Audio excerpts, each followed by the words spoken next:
प्यार प्यार एक ऐसा शब्द होता है जो सुनने में निहायत ही खूबसूरत लगता है, पर हम ऐसे ही एक प्रियंका नाम की लड़की की कहानी बताएंगे जिसका प्यार से भरोसा उठ गया और पूरी तरह प्यार ने उसे तबाह करके छोड़ा। हम जुड़ेंगे सीधे प्रियंका से और जानेंगे उनकी पूरी कहानी कि क्या कुछ हुआ है प्रियंका के साथ और अब वह किस स्थिति में है। आपका पूरा नाम? प्रियंका मुंडरी। कहाँ रहती हैं आप? मुरहू। हाँ जी। शादी हो गई आपकी? नहीं मैम, नहीं हुआ है अभी तक। अभी तक शादी नहीं। अच्छा, कौन है ये बच्ची आपके साथ? ये मेरी बेटी है। बेटी है। हाँ। आपकी शादी नहीं हुई और बेटी है आपके साथ, सुनने में बहुत चकित लगता है ये शब्द। हाँ, ये हमारा एक्चुअली पहले से रिलेशनशिप था फिजिकल, तो इसी दौरान ये बेटी आ गई हमारी। इसी दौरान? हाँ। शादी क्या है, क्यों नहीं की अब तक आपने? जब आप प्रेग्नेंट हुई होंगी तो उस वक्त भी लगा होगा शादी कर लेना चाहिए, अब तक तो शादी क्यों नहीं की आप?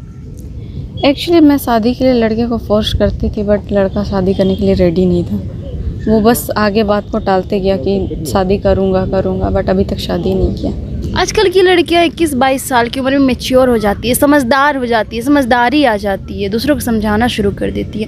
फिर आपने इतना दूर तक, इतना लंबा सफ़र धोखेधड़ी में कैसे तय किया? मुझे लड़का में ऐसा कुछ दिखा नहीं कि वो मेरे को धोखा दे रहा है, कुछ कर रहा है। जब 9 मंथ्स प्रेग्नेंट चल रही थी तब मेरे को लगा कि रियलाइज़ हुआ लड़का मेरे को धोखा दे रहा है। कितनी साल की हैं अभी आप? अभी मैं 25 साल की हूँ। 25 साल की हैं। कहाँ रह रही हैं अभी आप? अभी मैं मुरहू में रह रही हूँ, अपने मायके में रह रही हैं। लड़की तरफ से कभी नहीं कहा गया कि तुम मेरे घर आ जाओ, मेरे घर पे रहो, बच्ची को मैं रखूँगा, तुम्हें मैं रखूँगा? ऐसा कुछ नहीं बोलते हैं, बस ये बोलते हैं कि मेरे बाप मेरे को बेदखल कर दिए हैं। क्या चीज़ से बेदखल किए? प्रॉपर्टी से बेदखल कर दिए। मुझे एक फूटी कौड़ी नहीं मिलेगा अगर तुम्हारे साथ शादी हो गई तो क्या लगता है उसे दौलत की लालच है या फिर आपको दूर ले जाने का मौका है ये? बस मेरे को लगता है कि उसे प्रॉपर्टी का लालच है। वो अपने घर से भी बेदखल नहीं होना चाहता और मुझे भी रखना चाहता। इवन कि मैंने जब ये सवाल किया, देखिए अगर दो नाव में अगर पाँव रखिएगा तो आप गिरिएगा ही। तो वो बोलते हैं कि मेरे को ना तुम्हें छोड़ना है ना अपने परिवार वालों को छोड़ना है, मुझे दोनों साइड देखना है। तो मैंने उसे साफ साफ कहा दोनों में से एक जन को चूज़ कर लो, तो वो कहते हैं कि नहीं, मुझे दोनों ही साइड रहना है। दोनों साइड रहना हाँ। है।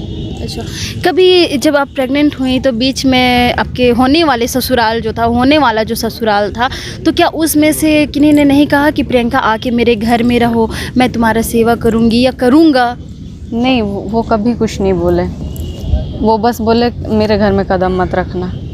आपकी मुलाकात कहाँ हुई थी? हमारी मुलाकात मेरी दीदी की शादी में हुई थी, खूटी में हुई थी हमारी मुलाकात। कितने दिन हो गए रिलेशनशिप के? हमारे रिलेशन को अभी 3 साल होने जा रहा है। 3 साल होने जा रहा है। 3 साल में बीच में कितने बदलाव देखने को मिले आपके?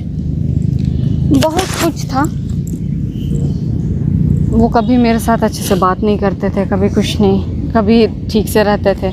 जब उनको कुछ नीड होता तब मेरे से अच्छे से बात करते, बाकी टाइम वो मेरे से रूठे हुए रहते थे।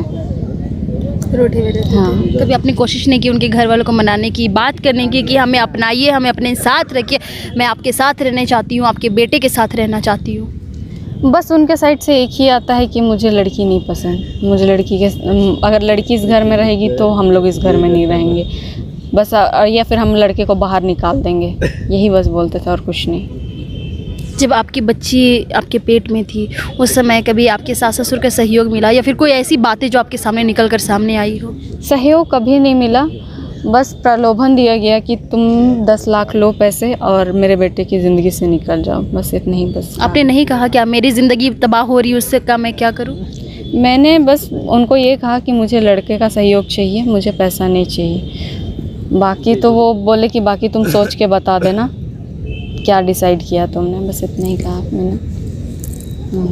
तो फिर मैंने उसके बाद और कुछ आंसर नहीं किया उनको। कि आपकी बच्ची अब कितने साल की हो चुकी है? 1 साल की हो गई है। 1 साल की। इसका खर्चा पानी किस तरह से पूरा होता है?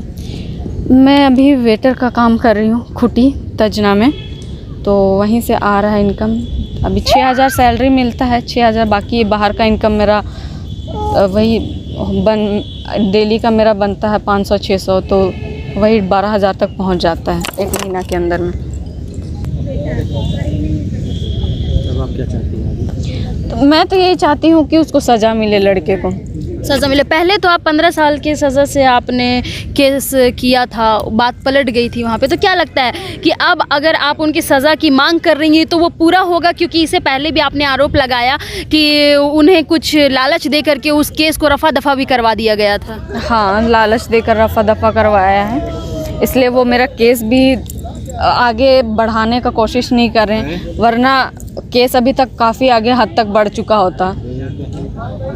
जी, इसलिए मैं आप लोगों से भी गुजारिश करती हूँ कि मेरा आगे कार्रवाई करने का। आज आप रांची आई थी? हाँ, रांची आई थी आज मैं। क्यों, क्या कारण था? एक्चुअली मेरा जो बॉयफ्रेंड है वो फ़ोन नहीं उठा रहा था और मुझे पैसों की बहुत ज़्यादा ज़रूरत हो रही थी, तो मैंने बस इतना डिमांड किया था कि मुझे थोड़े बहुत फाइनेंशियली सपोर्ट कर दो, तो इस वजह से मैं रांची आई थी। बट वो लड़का मेरा फ़ोन ही नहीं उठा रहा। क्या नाम हुआ लड़की का? अंकुश सुभाजीत तिर्की। क्या करता है वो डिलीवरी बॉय का काम करता है। डिलीवरी बॉय का? इससे पहले भी डिलीवरी बॉय का काम करता था क्या? नहीं, 1 महीना पहले से ही स्टार्ट करा है उसने। इससे पहले बेरोजगार था? बेरोजगार था, वो मेरी कमाई पे पल रहा था। आपकी कमाई पे पल रहा था और आपको धोखा भी दे रहा था और आप उनके प्यार पे भी अंधी थी। हाँ। कैसे ऐसा हो सकता है प्रियंका जी कि कोई लड़का आपको मार रहा है, पीट रहा है, रास्ते में आपको जलीलो बेइज्जत कर रहा है, पर फिर भी आप उनके प्यार पे अंधी है, ऊपर से कमा कर नहीं दे रहा है? उस वक्त तब आप कैसे नहीं समझ पाई थी? क्या आपको अपनी गलतियां नज़र आ रही है कहीं ना कहीं? अब नज़र आ रही है, अब लगता है कि बहुत मतलब गलती हो गया मैं इस लड़के से फंस के, ऐसा लगता है। अगर वो लड़का अपनाना चाहे तो? अभी अपनाना चाहे, अगर वो सुधर जाए तो फिर ठीक है, अदरवाइज नहीं सुधरेगा। किस तरह की सुधरने की बात कर रही हैं आप? देखिए, वो मेरी सारी हदें पार कर चुका है वो, फिर अब कौन सी हद से सुधरने की बात कर रही है? मुझे लगता है कि वो प्रॉपर्टी के वजह से वो मेरे साथ बैकआउट कर रहा है। क्या लगता है आप अभी भी अपने प्यार में अंधी है कि प्रॉपर्टी आपको नजर आ गया, कि प्रॉपर्टी को अपना ढाल बना लिया है? अब देखिए, मुझे मेरे नज़रिए से लगता है कि प्रॉपर्टी के पीछे ही वो भाग रहा है, इस वजह से वो हमारे को नेगलेक्ट किया जा रहा है। अब आप क्या करेंगे? अब आपका अगला कदम क्या होगा? अब अगला निर्णय क्या ले रही हैं आप? अब मेरा ये डिसीज़न है कि मैं उसको जेल के अंदर डालना चाहती हूँ। अब आपको तकलीफ नहीं होगी कि उस समय तो आपको तकलीफ होता था, मारपीट करता था तो आप उन्हें कुछ भी नहीं करती थी, तो अब वो जेल जाएगा तो आपको तकलीफ नहीं होगी? मैंने काफ़ी, जिस दिन उसने मेरे ऊपर हाथ उठाया मैं उसी दिन कंप्लेन करने गई थी, बट अभी तक कोई एक्शन नहीं लिया गया। ये मेरा सेकंड टाइम हो रहा है जब मैंने कंप्लेन करा हुआ है। पहले जब रांची में मेरा केस चल रहा था तब मैंने उनको FIR करने के लिए बोला, तो उस टाइम बोले कि नहीं, यहाँ पे तुम्हारा नहीं होगा, डायरेक्ट खूंटी में जाके करो। खूंटी में भी करा, जब मेरे ऊपर हाथ उठाया तब मैं तुरंत दौड़ के वहाँ गई, तो बोला एप्लीकेशन लिखो। एप्लीकेशन लिख के दिया, बट अभी तक कोई सुनवाई ही नहीं है। आप उस वक्त क्यों नहीं समझ गई थी प्रियंका जी, जब आपके ऊपर हाथ उठाया गया था, आपको मारा गया था? तो मतलब इतना मुझे लगा कि सुधर जाएगा लड़का, मेरे हिसाब से। मेरे घर वाले भी बोलने लगे कि लड़का थोड़ा डिस्टर्ब है, इसलिए ऐसा कर रहा है, दोनों साइड से टॉर्चर हो रहा है। अब उम्मीद है आपको कि आपके होने वाला जो आपका ससुराल था वो अब आपको अपनाएगा? मुझे नहीं लगता, वो साफ साफ इनकार कर दिए हैं कि लड़का का शादी ज़रूर करवा देंगे, बट अपने साथ नहीं रखेंगे, ऐसे करके बोल रहे हैं। तब अपना कड़ा निर्णय आप लेने वाली है? हाँ, अब मैं कड़ा निर्णय लेना चाहती हूँ, या वो जेल में रहे या फिर वो मेरे को अगर अच्छा से स्वीकार करके अच्छे से रखना चाहता है तो फिर मैं ठीक से रहूँगी, और उसको भी रहने के लिए अच्छा से ही करूँगी, केस क्लोज कर दूँगी। बट अगर वो उसका वही रवैया रहा तो फिर मैं जेल में ही डाल दूँगी। जी, तो ये थी प्रियंका की कहानी और उसी की ज़ुबानी। कितने अत्याचारों के साथ प्रियंका ने अपना सफ़र 3 साल का तय किया, किस तरह से वो मिली और किस तरह से रिश्ता समाप्त होने पे आ गया, ये प्रियंका ने ही बताया। मिलना, प्रेग्नेंट होना, 10 लाख रुपए का लोभ देना, पुलिस थाना होना, पर किसी भी चीज़ पे कार्रवाई नहीं करना, इतनी चीज़ों से गुज़र कर प्रियंका आज यहाँ तक आ पहुँची है और अपने न्याय की गुहार लगा रही है। पहले तो बहुत से ऐसे उसके कर्म इन्होंने माफ़ किए, पर वो अपनी हरकतों से बाज नहीं आया और इनके जो होने वाले ससुर थे वो भी इन्हें 10 लाख का लोभ दिया कि पैसे रख लो और मेरे बेटे को छोड़ दो। तो देखा आपने कि प्यार किस तरह से अंधा हो चुका है। तो आपसे भी गुजारिश है कि अगर इस तरह की हरकतें अगर आपके साथ होती है तो तुरंत निर्णय ले और प्रियंका के जैसा पछताने का मौका खुद को ना दे। ऐसे ही ताज़ा तरीन खबरों के लिए बने रहे न्यूज़ रांची मेल के साथ। मैं रिपोर्टर नेहा।